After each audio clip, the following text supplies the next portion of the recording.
In today's video, we are going to be discussing AEW not re-signing one of their original signings. That's right. We now know in a new interview that a wrestler in AEW is not being re-signed with the company.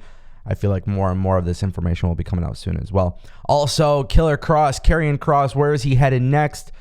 Two big, interesting stories there. And then, of course, everybody who's wondering about Control Your Narrative, CYN Wrestling. Well, today we have a very, very interesting update.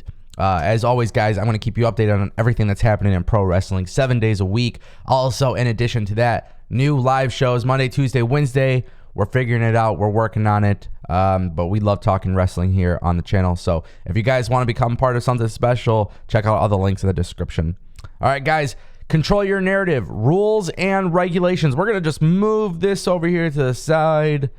And you know what? Let's just make this a little bit bigger as well. You are in control. That's rule number 1. Rule number 2, SCYN, you are in control. Wow, rules 1 and 2. Okay. 3, fights end when you tap out, get knocked out, can't stand, or quit. Sanctioned matches can end via pinfall.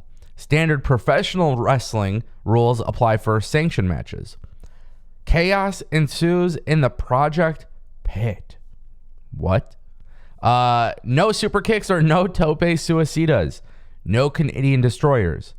The fight isn't with your opponent, it is with yourself.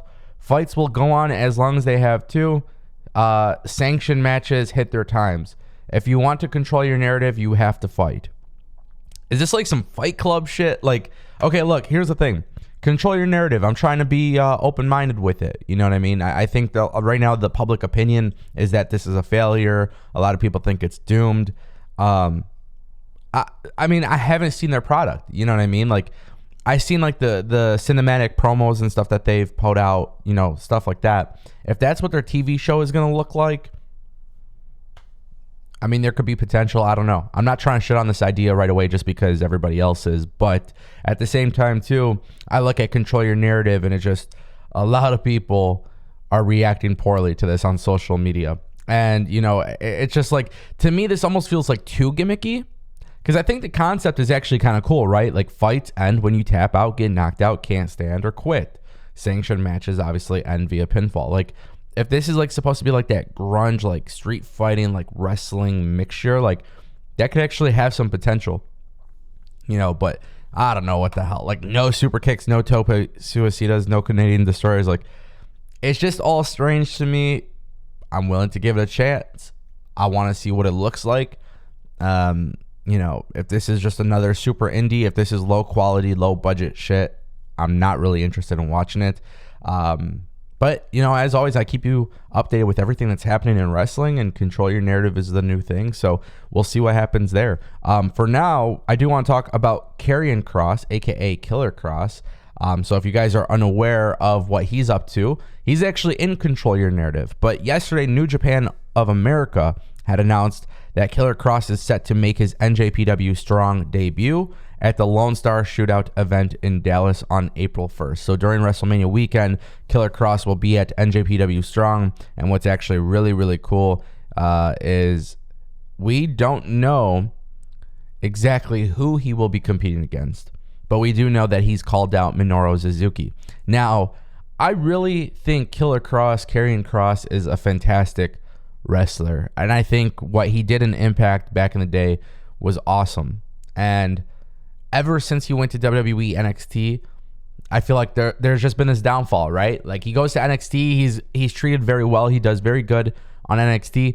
He goes to the main roster, it's all a failure, in my opinion. The mask, you know, the gimmick, it didn't work. It's not his fault. That was WWE's drop. Now he's going to Control Your Narrative, now MLW, now New Japan, which is cool to have this ability and go other places and work. I think that's an awesome thing. As a fan of Killer Kross, though, it's like, I just want to see this guy be the star in WWE, be the star in AEW, you know?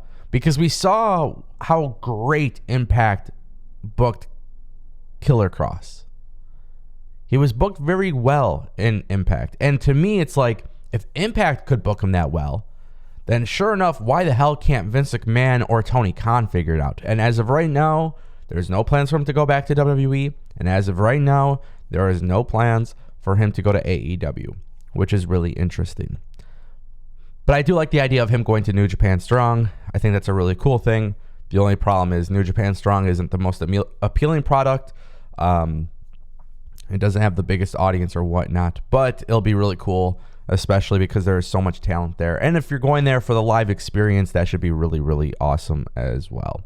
What do you guys think about Killer Cross going to NJPW Strong?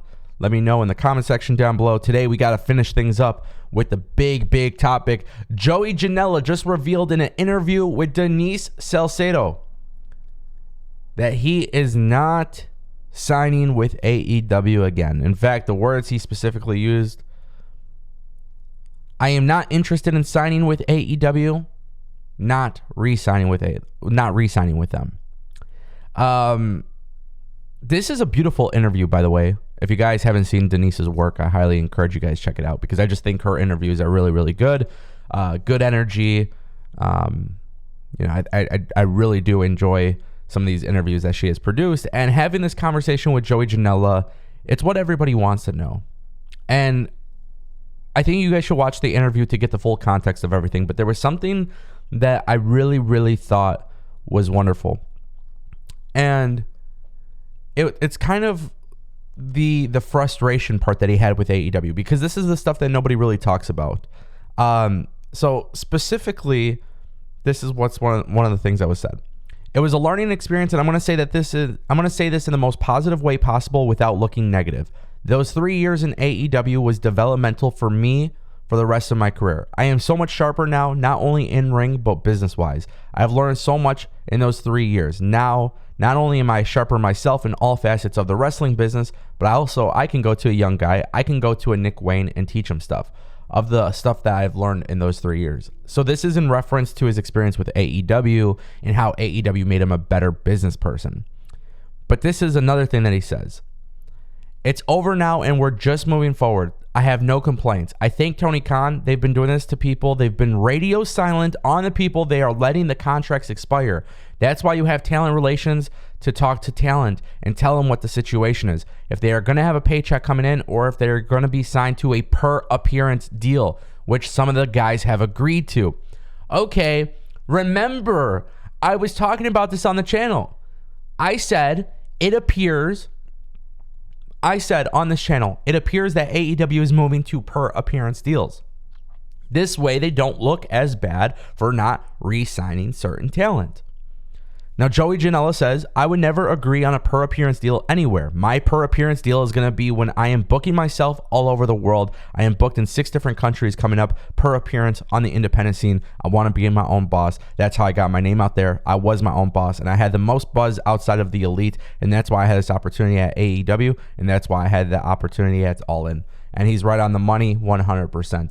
I like Joey Janela, honestly, even though I'm not really into like everything that he does. I think Joey Janela has shown that being a independent wrestler is not a bad thing. You can do great things in independent wrestling. Also, everything he's done with GCW has just been absolutely massive. But I do agree. I think per appearance deal is not really worth it if you can go per appearance yourself on the indies.